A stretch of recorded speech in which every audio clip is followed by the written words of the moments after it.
आं थारैनो बिराद गोजोननाय मोनदों, खाफाल गोनां सानदों। आङो बे ओनसोलाव फैबाय थायोमोन, अब्लाबो नैबे बर' बाजाराव थानाय जि सिब्राय आश्रमनि खेराइसालि, आं बेवहाय हाबफैफेरनाय जायाखैमोन। आफा बोराइ बाथौनि आशीर्बाद लाफैनाय जायाखैमोन, बोर लाफैनाय जायाखैमोन। दिनै नाथाय बे बैसागुजोंनो लोब्बा लाखिनानै दिनै गोदान बोसोरनि जिहेतु नैथि सान, बे नैथि सानाव गौमा आर'ज दंमोन। बेवहाय आङो नुजाफैनो सुजुग मोनबाय आरो आंबो एसे सिगां आफा बोराइ बाथौनि बोर लाबाय आरो बेनिफ्राय जोंहा बेवहाय अरायथा दौरि दङ, बे गेदेमानिबो आं बोर लाबाय। थारैनो आं गावखौ खोब खाफाल गोनां मोनदों आरो दिनै आं बेवहाय बर' बाजारनि मा होनगोन दालाय मा होनगोन बेखौ आनसलिक बर' बाजार आनसलिक बा दख'रा बाथौ गौथुमनि सिङाव थानाय जेसेबां गामिफोर दङ, बे गामिफोरनिफ्राय बेवहाय सिबियारिफ्रा फैदों आरो बिथांमोनजोंबो लोगो मोनलायनो सुजुग मोनबाय आरो बे सुजुगावनो गोदान बोसोरनि जोङो अननाय मोजां मोननाय जासिलायबाय आरो गेदेरफोरनि बोर लानो सुजुग मोनबाय। आंबो उन्दैफोरनो आंनि अननाय आरो बिनिफ्राय बोर सारस्रिनायखौ होनो मोनबाय। थारैनो आं खोब गोजोनदों। बेथ' जों समाजाव थानाय हिसाबै जोंनाव जि गावजों गाव मान होलायनाय, सिबिलायनाय, अनलायनाय बे थानांगौ। खिन्थु अकल जों बेखौ बैसागु बोथोराव खालामनांगौनि मुङावल' खालामोब्ला बे थिग जानाय नङा। ओंखायनो जों समाजखौनो ओरैबायदि दानांगोन जाहाथे जोंनि उन्दैफ्रा गिदिरखौ मान होनानै सोलिनाय आरो मोनसेया जाहैबाय गिदिरफ्राबो उन्दैफोरखौ अननो हानाय आरो समाजाव जों बोरै सोलिनांगौ, जोंनि गेजेराव जि डिफारेन्स, बेखौ जों अराय सम लानानै सोलिनो हानांगोन। ओंखायनो बेखौ मावनांगौब्ला जोङो न'खरानो होन, लोगोसे गामि, आनसलिक गासिबो लेभेलाव जों बे खामानिखौ मावनांगोन। अब्ला जोंनाव मोनसे ओरैबायदि पार्मानेन्ट जों मोनसे समाज दानो हागोन जेरावनाखि जोंनि गेजेराव जेबो बिशृंखल गैया, गावजों गाव अनलायनाय माल होलायनायखौ जोङो पार्मानेन्ट लाखिनो हागोन आरो।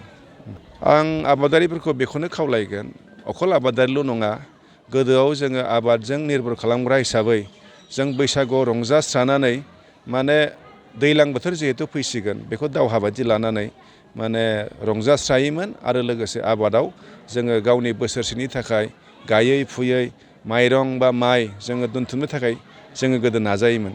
खिन्थु दानि दिनाव जोंनि दावहाया अकल आबादल' नङा, जोंनि दावहायाव दिनै सोलोंथाइबो दं, जोंनि दावहायाव दिनै राजनितिबो थाबाय, जोंनि दावहायाव दिनै बेफारबो थाबाय, जोंनि दावहायावथ' आबाद थाखानांगोन। दा ओंखायनो बेखौनो खावलायो, नैबे बैसागु जोङो रंजानानै बे बैसागु बोथोराव बिदा फंबाय बिमा बिफा, गावनि गथ' गथाय बयबो लोगो मोनजोबलायो। सोरबाया खामानिनि असिलायै बाहेरायाव थादोंब्लाबो बेयाव न'आव फैयो, जों जयै न'आव थायो, सप्तासे बा सप्तानैखौ जोंनि गेजेराव अनलायलायो। दा बिनि उननिफ्राय जोंनि उननि सम, बे जाहैबाय जोंनि मावनांगौ खामानि। बे मावनांगौखौ गोदोआव जेरै जोंनि आइ आफामोना, जोंनि आबौ आबैमोना जेरै दावहा बादि लायोमोन, जोंबो बेखौ दाबो दावहा बादि लानानै गाव गावबागाव दिगाव जाहाथे मोजाङै दावखोलाङो। जाय जोंनि फरायसुला फरायसुलिफोर सोलोंथायाव एखेबारे मोजाङै गोसो होयो, मोजां रिजाल्ट खालामनो हायो, बे फारसे गोसो होनांगोन।